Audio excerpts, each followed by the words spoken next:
Hi అండి. Welcome to our channel. ఇవాల్టి మన రెసిపీ వచ్చేసి కందనకాయ గోంగూర కర్రీ అయితే తయారు చేసి చూపించబోతున్నానండి. ఇక్కడ వచ్చేసి హాఫ్ కేజీ కందనకాయలు తీసుకున్నానండి. వీటిని శుభ్రంగా కడిగేసుకొని ఎంత సైజు కావాలో అంత సైజులో ముక్కలు కట్ చేసుకోండి. తర్వాత వచ్చేసి 2 కట్టల గోంగూర తీసుకున్నాను. శుభ్రంగా కడిగేసుకొని దీన్ని ఒక గిన్నెలో వేసుకొని కారానికి సరిపడగా పచ్చిమిరపకాయలు అయితే వేసుకుందాము. మళ్ళీ కారం పొడి కూడా వేస్తామండి, అందుకని చూసి వేసుకోండి. ఇప్పుడు కొద్దిగా వాటర్ వేసేసి, అసలు వాటర్ అవసరం లేదు ఎందుకంటే పచ్చిమిరపకాయలు బాగా ముదురుగా ఉన్నాయన్నమాట. అవి ఉడకడం కోసమని కొంచెం వాటర్ వేసాను. ఇలా స్టవ్ మీద పెట్టుకున్నాక బాగా ఉడికిన తర్వాత నీరన్నీ ఇంకిపోయినాయి కదండి. ఇప్పుడు పప్పు గుత్తితో పచ్చిమిరపకాయలన్నీ కూడా మెదుపుకోవాలన్నమాట. మెత్తగా మెదిపేసుకొని పక్కన పెట్టేసుకోండి.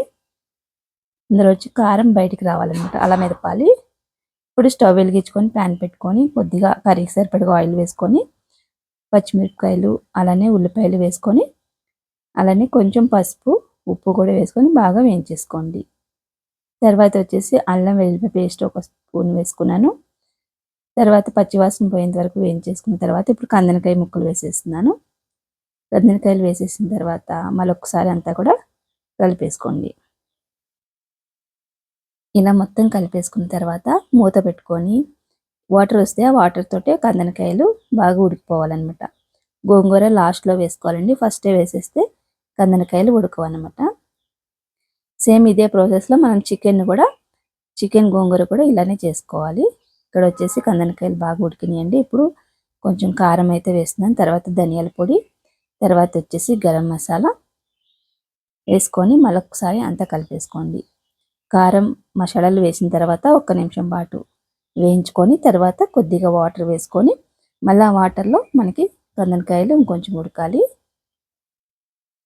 ఇదిగోండి ఇలా కలిపేసుకున్న తర్వాత వాటర్ వేసుకున్నాం కదా, అవి ములిగేదాకా వాటర్ వేసుకొని మళ్ళీ ఒక్కసారి బాగా ఉడికేదాకా అలా మూత పెట్టేసి ఉంచేసేయండి. కందనకాయలు బాగా పూర్తిగా ఉడికిపోయిన తర్వాత ఇప్పుడు మనం పేస్ట్ చేసి పెట్టుకున్న ఇది గోంగూర ఉంది కదండి, దాన్ని అయితే వేసేస్తున్నాను. పులుపు తగిలింది అంటే మళ్ళీ ఉడకవు అన్నమాట, అందుకని లాస్ట్లో వేసుకోవాలి. గోంగూర వేసిన తర్వాత మొత్తం అంతా కలిపేసుకొని ఇంకొక 2 నిమిషాల పాటు మూత పెట్టుకొని సిమ్లో బాగా దగ్గరికి అయ్యేంత వరకు ఉడకనివ్వండి. చూస్తున్నారా, ఇక్కడ ఫైనల్గా కొత్తిమీర వేసుకొని ఇంకా సర్వ్ చేసుకోవడమే. రైస్లోకి రోటీస్లోకి కూడా చాలా బాగుంటుందండి ఈ కర్రీ. మీరు కూడా ఇప్పటివరకు తినకపోతే ఒకసారి ట్రై చేసి టేస్ట్ చేయండి, చాలా బాగుంటుంది. వీడియో నచ్చితే లైక్ చేయండి. ఇలాంటి వీడియోస్ కోసం మన ఛానల్ని సబ్స్క్రైబ్ చేసుకోండి. Thanks for watching. Bye bye.